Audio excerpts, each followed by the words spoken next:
As a chef, I'm never sniffy about cooking with vegetables because I know that with a bit of care and attention, they can be turned into something absolutely stunning. For my ultimate vegetarian lunch, I've got a couple of fantastic recipes. Lightly fried, my delicious halloumi and courgette cakes squeeze every last bit of flavour out of those vegetables. But first, I'm preparing a simple slow roast tomato and watercress salad. These cherry tomatoes are perfect. If you haven't got cherry tomatoes, vine tomatoes are good, or even just big, normal, plump tomatoes. Lay the tomatoes on the tray. And these go into the oven for about 90 minutes. If you turn the oven down really low, you can leave them in overnight. To be honest, the longer you leave them, the better they taste. Once you've seasoned them with salt, sprinkle over with some sugar. And the salt and sugar combined speeds up the drying process because you want that nice chewy texture. And then you get these little thyme flowers and just pick off the buds. Garlic, sliced. Then just spread that on. Now the tray looks quite full and compact, but 90 minutes in the oven, you'll see everything shrink down, and all the skin's blistering, and the flavour intensifies so nicely. Extra virgin olive oil, that gives a nice earthy flavour to the tomatoes. Place your tomatoes into an oven preheated to 150 degrees C and cook long and slow for an hour and a half. Now, halloumi cakes. There's something quite exciting about halloumi cheese. It's a very firm cheese and it fries brilliantly.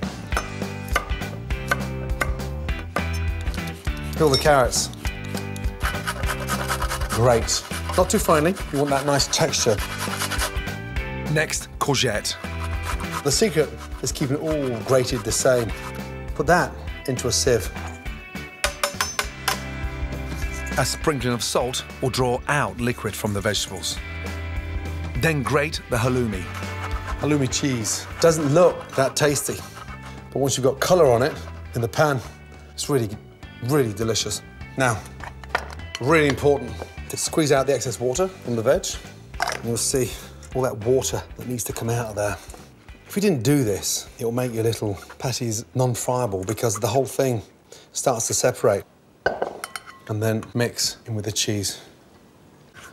Spring onions, chop up the whites and the greens. Now we're going to season that with some delicious fresh mint and fresh coriander. Whenever it's vegetarian, I like to put a combination of herbs in there. Tarragon and parsley, mint and coriander, basil and lemongrass. All delicious on their own, but in tandem, their flavours play off each other. Next, 2 eggs in. Give that a little mix. Add the eggs to the mixture. And then finally, a couple of tablespoons of breadcrumbs. The breadcrumbs help dry out any excess moisture. Mix all the ingredients together. Before you start shaping these, taste the mixture. It's really important to identify the seasoning now. If you wait until you've cooked them, it'll be too late to adjust the seasoning. Roll them to a large golf ball. Shape them to like a little mini burger. You can spice these up with some chilli in there. If you haven't got fresh chilli, chilli flakes. And it's something that can be done up a day in advance. To get your cakes firm and ready for frying, put them into the fridge uncovered for 25 minutes. Pan on. Get that nice and hot. Whilst I'm waiting for that, I'll get the dressing ready. Slice the red chilli, seeds and all, on an angle into shards. Then chop fresh ginger. Season with a sprinkle of sugar and salt. Add some rice wine vinegar. Add a couple of tablespoons of olive oil. To finish off, some chopped coriander. Got that sweet, sour, spicy flavour. With my chilli dressing done, I can start frying off my halloumi cakes in a hot, oiled pan.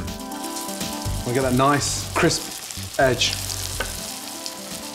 You can already start to smell that sautéed halloumi with the courgettes and carrots. Smells delicious. Really important to put a nice amount of colour on them. As my cakes sizzle away, I can finish off my roast tomato salad.